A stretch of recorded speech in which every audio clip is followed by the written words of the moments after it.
Hello and welcome to Science Unscripted. It's Conor here. Hey, Gabe. We're going to start with an email. This is from Michelle, and it's in reference to an interview that we conducted on a study about swearing. When do people usually do it? They do it in the afternoon or evening, and there's possibly a biological mechanism somewhere in us that swearing kind of jolts us awake. That's why it happens late. That's the effect it has on us. She writes, "Good day. I'm an 80-year-old young bilingual French woman. I do use the F word too often, according to some.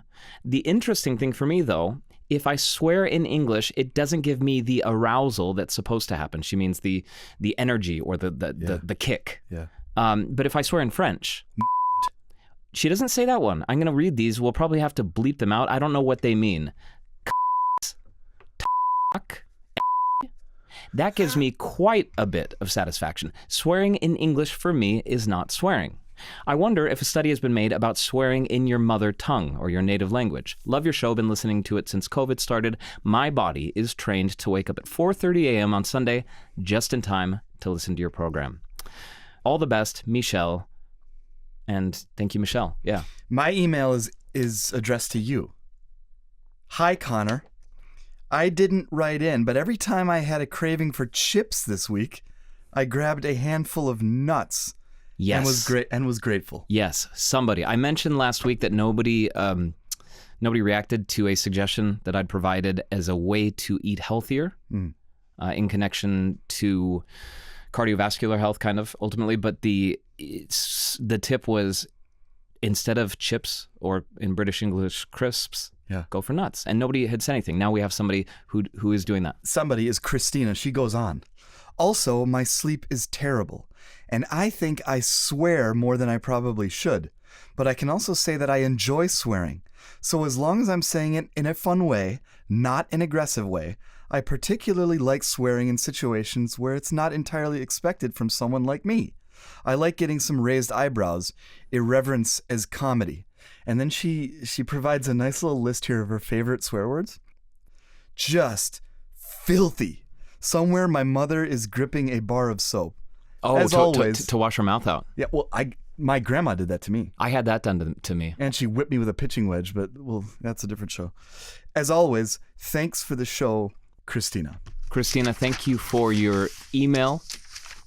And to all of you out there who've been writing us. And if we have time later, I'll get to one last email. But first, an important subject, very serious subject.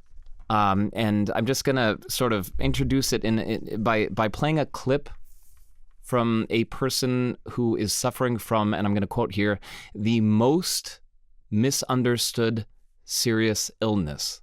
And we're going to hear from a younger woman whose name we have changed to Larissa. Also, wie sehen meine Tage aus?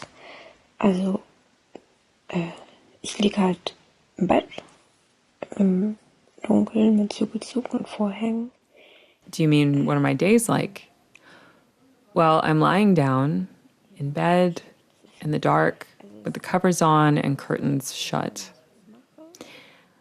Whenever I do anything, it could be moving around or something like sending a voice message. I need a break after. I always call it a rest period, where I just lie still with an eye mask on and earplugs in. When I do get up in the morning, I usually feel pretty sick at first, like a mixture of a concussion and burning nerves. Es ist halt immer so, zur Toilette gehen, ausruhen. Essen, ausruhen. Zähne putzen, ausruhen.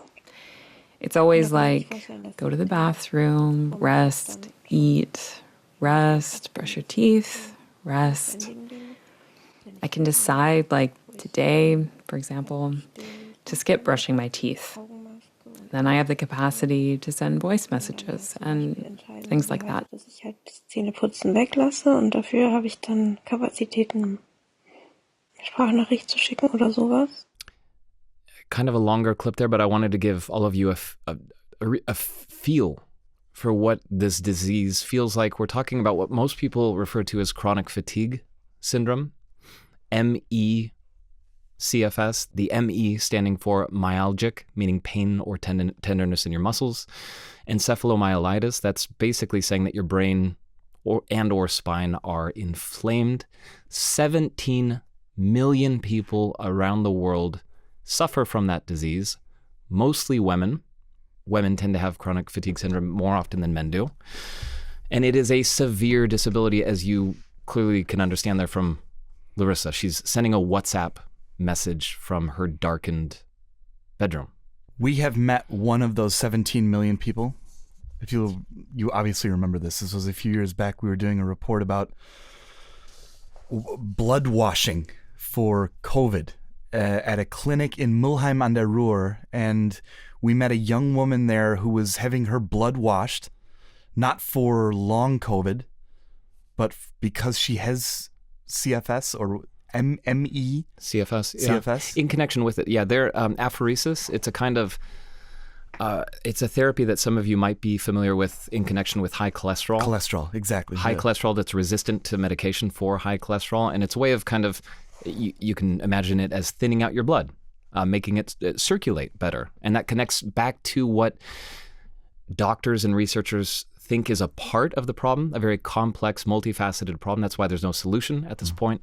The only reason I brought her up, that woman, she was very angry at the world, possibly in connection with what you mentioned, misunderstood. That the world just does not know how bad it is to have this disease. It ends your life effectively. You're immobile, and not only that, for so many years, for decades, a lot of people thought it was a mental problem. Hey, get over it.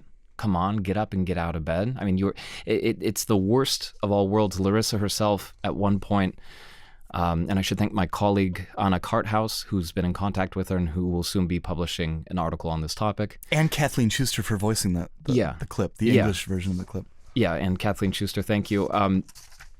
She effectively said we're like garbage, except kind of, at least with garbage, you know where to put it.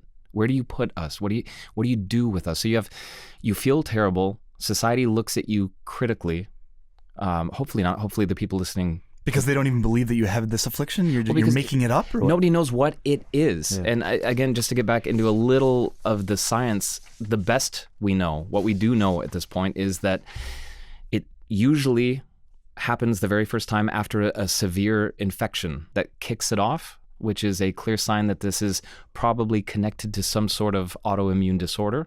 Meaning that in order to try and fight off that virus, your body attacks your own cells, or correct, the virus itself, but your own cells somewhere. Correct. B cells specifically. Your body is creating antibodies that are attacking healthy cells. Mm-hmm. Not just the infected ones, but healthy cells, nerve cells as well. That's why people are their bodies are in a constant state of inflammation and energyless POTS. This is connected to your heart, where if you sit up or stand up, your heart starts racing. Measurably high levels of stress, even though there is no stress. Exhaustion all the time.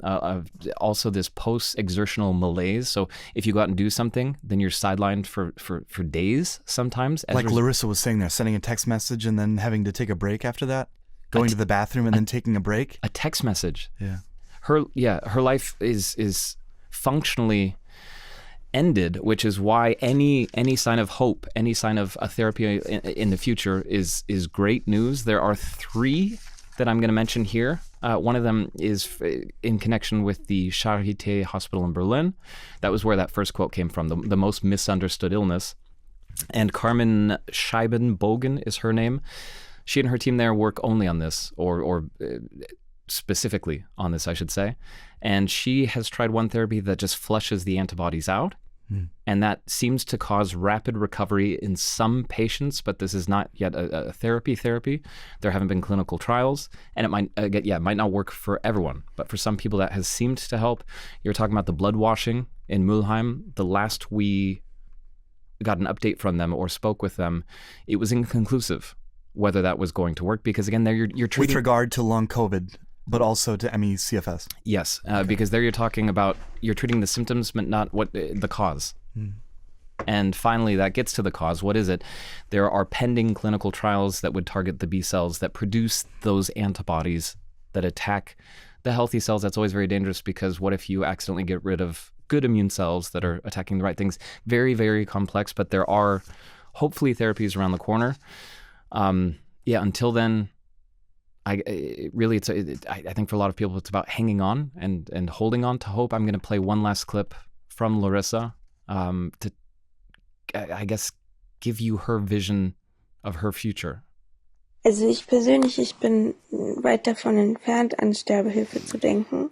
Personally, I'm nowhere even close to considering assisted suicide. But I do have to say that this illness has changed my view of death and dying. I mean, it is a little bit reassuring to know that it won't go on like this forever. Dying is a little bit of a reassuring prospect in this situation. But as for me, I'd also like to say that if I ever do get to the point where I want to seek assisted suicide, then it definitely won't be because I want to die, but out of love for life, because I want to live. Because with my entire being, I long so much to live. I just can't do that with this illness. Aber es halt nicht kann mit dieser Erkrankung. Whoa. Yeah, that's obviously a very hard thing to listen to. And I sort of questioned whether or not we should even air that, broadcast that, because, talking in any way about suicide is always a point where we should remind our listeners around the world there are hotlines if you've ever had these kinds of thoughts. Here, it's just to demonstrate how severe this illness is for Larissa specifically, but also for many of these 17 million people around the world who have it. The International Day of Awareness is May 12th. That is a Monday. And one simple thing you can do is you wear blue. A bright blue t-shirt or pants or whatever you have that's blue, that shows sort of solidarity with people. But I think you've already done enough, honestly, as well, by listening and trying to understand this. DW. Made for minds. Before we go, cocktail party effect. You know that was a thing? The cocktail party effect? Yeah. Meaning something happens at a cocktail party and then what happens? No, the inability to hear in situations where there's background noise. Oh, yeah. Kind of an excuse sometimes to lean a little closer to you, right? People use it that way for sure. There was a study done at the University of Buffalo, New York, into hearing in noise. And they were looking at 40 people aged between 20 and 80, and they had them do a hearing test. So they figured out first who has problems hearing when there's a lot of background noise. And then they gave all 40 of those people an fMRI to check at base level what's going on in their brains. And they found for the people who can't hear well when there's background noise, a particular part of their brain was activated when there was no background noise. The insula. And that's a part, there are two of them. They're insulae, and they are connected with the frontal lobes, which means that's the part of the brain when you're trying to make sense of information, incoming information, perception, noise, that's at work.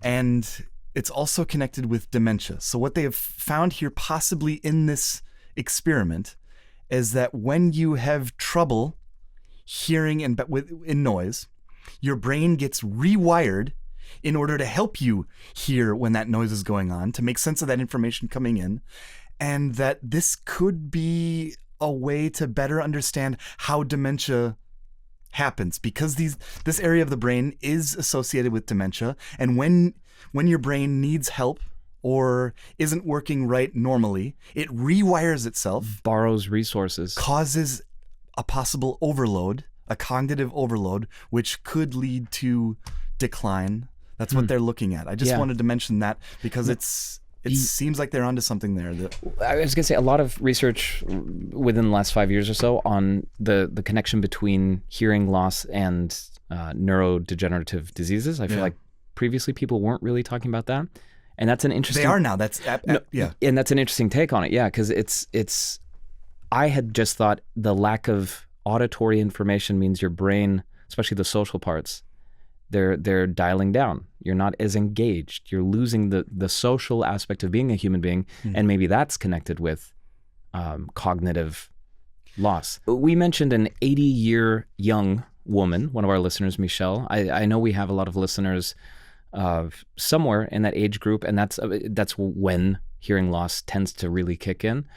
So I guess I'm asking you mostly, what's your take on this? Have you noticed, I don't know, anything about the way you experience or perceive the world through your ears as that dials down? What happens? What are the consequences of that? That's I think a bigger deal than most people realize. We tend to focus on eyeglasses and not the hearing aids as much in terms of what we pay attention to.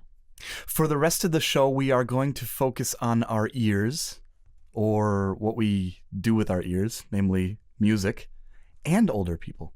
That's true. Yeah, and to kind of set up for that interview, you're about to hear some music that Gabe and I began playing downstairs. We were actually recording a video for YouTube and TikTok with one of our colleagues, and then we just recorded all the music, and this is one part of it.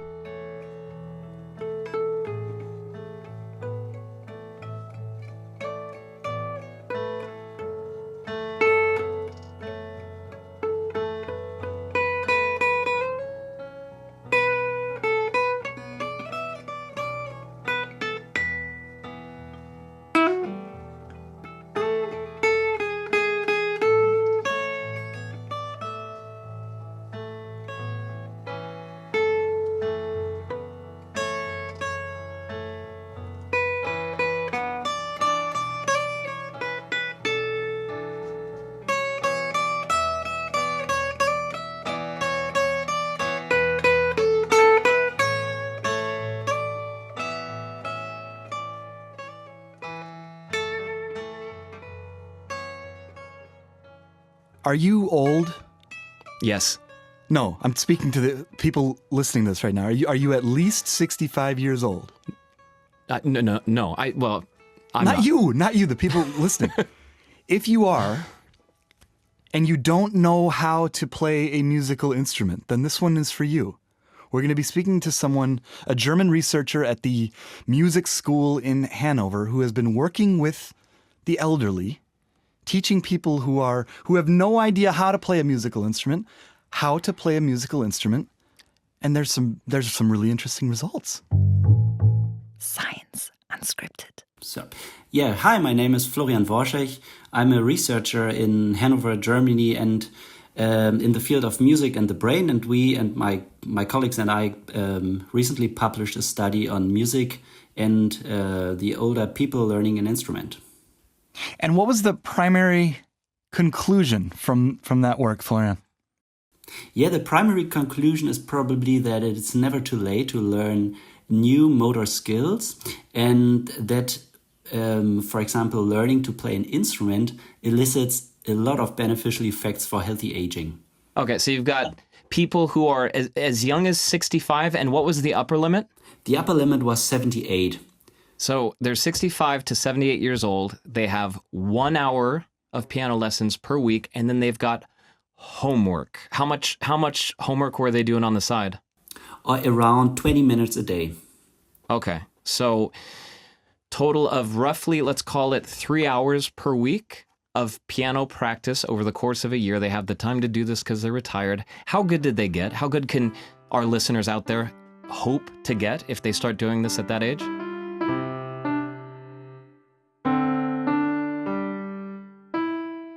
They learned how to read scores.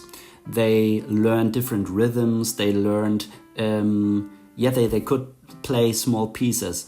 That was possible, but it was actually quite interesting how heterogeneous that was. I mean, some people picked it up really easily. Some others had trouble finding the right finger even after 12 months.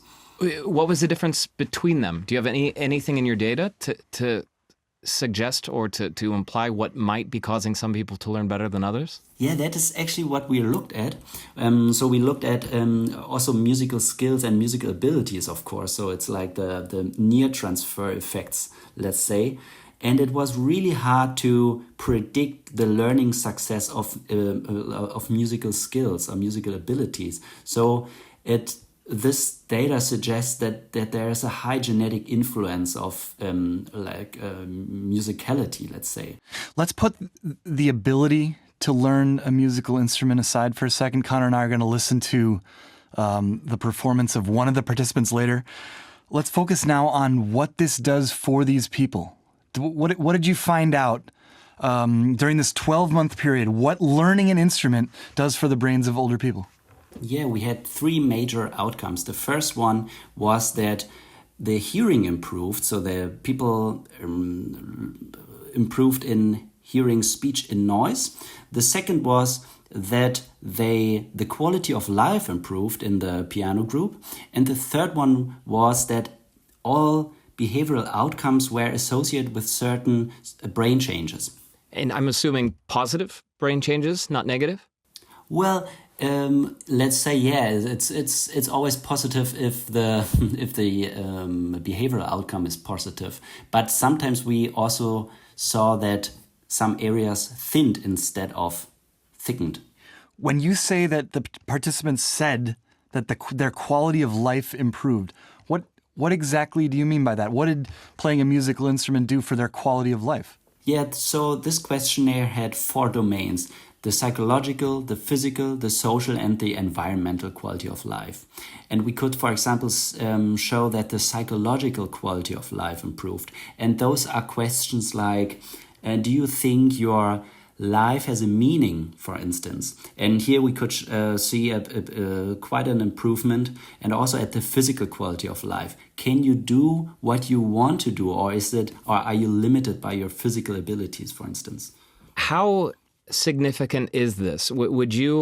Is it significant enough that everyone, as soon as they retire, should start playing a piano if they can afford to, if they have a piano, if they can afford the lessons? Piano lessons are expensive.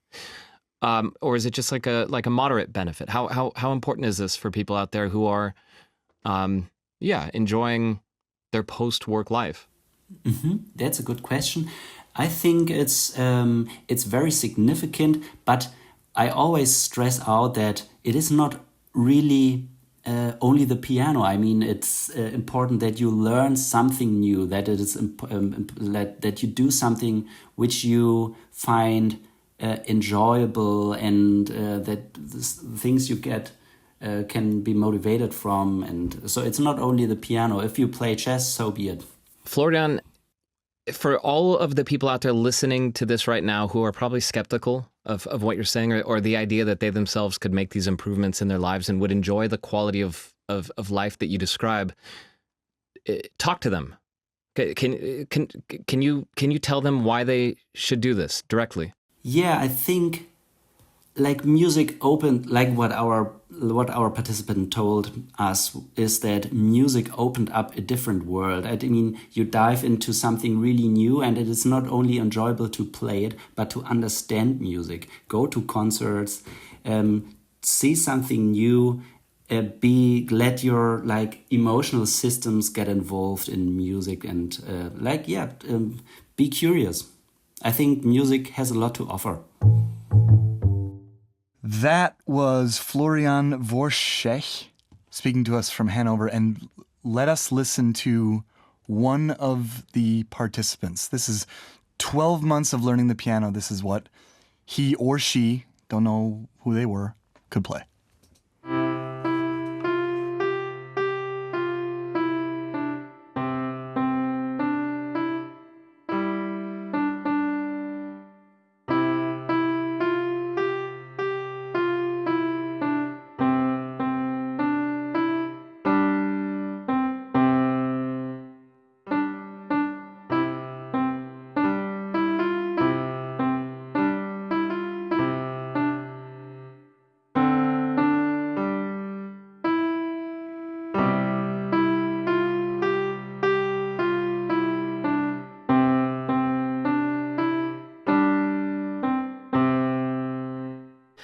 That is such a beautiful piece when it's played that way. Ode de joy. Almost better. Yeah, that really it is. Yeah. It's like give me either that or the full symphony that gives you goosebumps. But both are amazing. You took piano as a kid. You were not as a 65-year-old. You took it as a what? As a 6.5. No, I probably 8 or 9, and I hated it. I despised it. It didn't make your quality of life better at that point. The problem for me back then was, as a kid growing up in the United States, was Beethoven who and Mozart who, and why should I care? The reward for learning one of the pieces that I still hate, für Elise by Beethoven. I hate that piece because I had to practice it so much. And my reward from the piano teacher after performing it in front of parents was a bust of the man himself, Ludwig.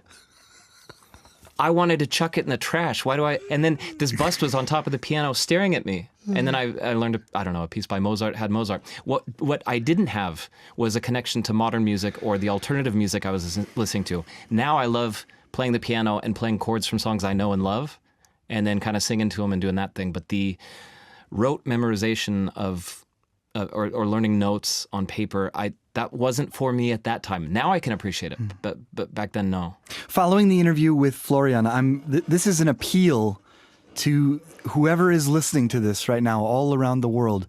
Will you, if you are over the age of 65, or actually it doesn't matter how old you are, would you consider learning a musical instrument? If you are musically naive, if you don't know how to sing or how to play any instrument, would you do it? And one important thing to add, because we were just chatting with Florian afterwards, and the people learning the instrument weren't alone. There were 2 of them with the instructor. And I think that's worth noting just for the sake of the study, to understand the study, but also that's better in kind of every way. If you're paying for an instructor, you pay probably half price. You also learn from the mistakes that your peer helps you with and the other way around. I think all around, and maybe it works with like 2 or 3 people. Who knows? Yeah. That's a fun way to do it. That would be the ideal way, learn in a group. But if you don't have that opportunity and you want to do this, tell us, send us recordings. We will chart this path with you and play whatever you want us to play along the way. That would be great. I would love that. We'll put that music on the show. Just like that Ode to Joy right there. Your music can land on the show if you put the work in. That's I guess our promise to you right now. Or my promise. I'm saying it. And get it started by writing to us at su@dw.com.